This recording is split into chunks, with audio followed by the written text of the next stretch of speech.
Okay, so the first trailer for the HBO Harry Potter series has finally dropped, and wow, it has brought back all the magic, all the memories, and of course, one absolutely crucial question on every single fan's mind. What are we actually getting here? Let's break it down. I mean, that line, "Are you really Harry Potter?" It's delivered so perfectly in the trailer. And really, that's where our whole journey begins, isn't it? It's the exact moment Harry's entire world just cracks wide open. And you know what? It's the perfect question to frame our whole breakdown of this new series. So, really, what are we looking at? Is this going to be a shot-for-shot remake, a totally new interpretation, or, I don't know, something in between? Well, we're about to dive into everything the trailer shows us to figure that out. All right, first things first. Let's talk about what feels comfortingly familiar. Because honestly, the trailer makes one thing crystal clear. The core of the story we all know and love, yeah, it seems like it's in very, very safe hands. Just listen to that. There is nothing special about you. Oof, that's just chilling, isn't it? This line right here from Aunt Petunia is our first big piece of evidence. It's not just cruel, it's a perfect tonal match for those opening chapters of the book. It just captures that miserable life Harry had at number 4 Privet Drive. And if you look at this comparison, you can see their commitment to the source material plain as day. It's not a paraphrase, it's not kinda like what she said, it's a word-for-word lift straight from the book. The message they're sending couldn't be clearer. The dialogue, those crucial character-defining moments, they're being preserved. And believe me, it doesn't stop there. The trailer is absolutely packed with these kinds of moments. We get to see that iconic flood of Hogwarts letters bursting through the fireplace. We hear Hagrid's heartfelt, slightly teary-eyed speech about Lily and James. We get to relive that first journey on the Hogwarts Express. And yes, even Ron's famous little joke about Harry's scar is in there, which tells us the humor is definitely intact. And this commitment, we're seeing it in the visuals, too. I mean, just take a look at this shot of Harry in his Gryffindor Quidditch robes. The design, the colors, that number 7 on his back, it's a perfect match.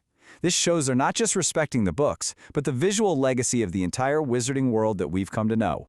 But, and this is a big but, being faithful doesn't just mean it's going to be a carbon copy. The trailer also drops some pretty big hints that this series is aiming for something more than just a simple recreation. So let's look at how they're planning to expand the world we think we know so well. And this quote from the showrunner, Francesca Gardner, is really our key. She says this series will take on a broader perspective. That right there, that's the guiding philosophy. It tells us the goal isn't just to retell the story we already know, it's to enrich it. So, how exactly are they going to do that? Well, the trailer gives us a few little clues. Eagle-eyed fans have already spotted a very subtle change to the shape of Harry's scar.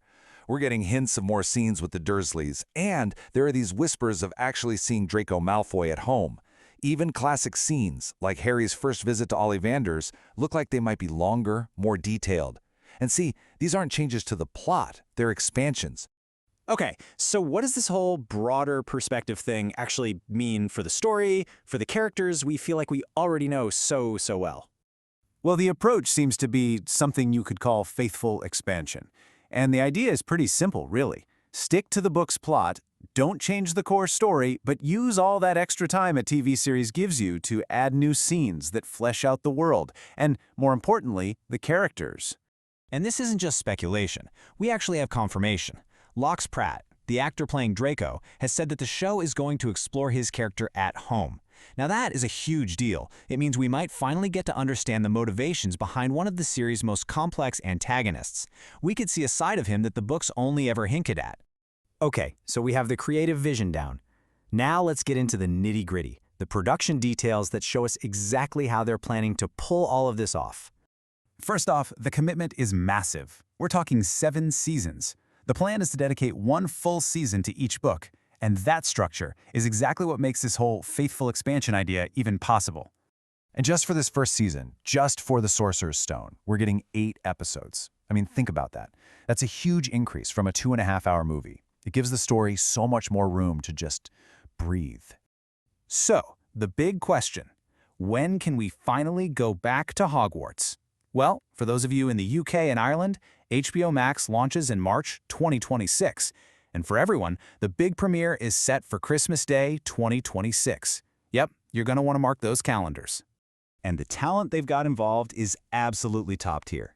J.K. Rowling herself is on as an executive producer, which really points to a commitment to her original vision. And get this, for the music, the legendary Hans Zimmer is composing a brand new score. So yeah, this is not some low-budget rehash. This is a major, major production. All right, let's put all the pieces together.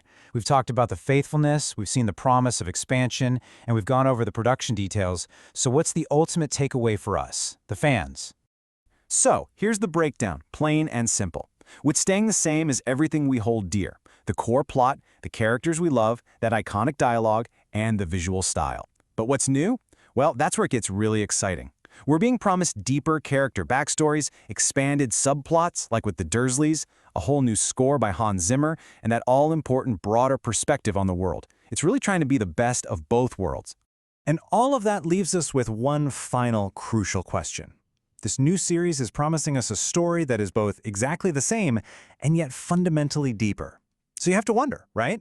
Well, adding all this new detail, exploring these new perspectives, will it change the magic we all fell in love with so many years ago? Or could it, just maybe, make it even stronger? I guess we'll all have to wait until Christmas 2026 to find out.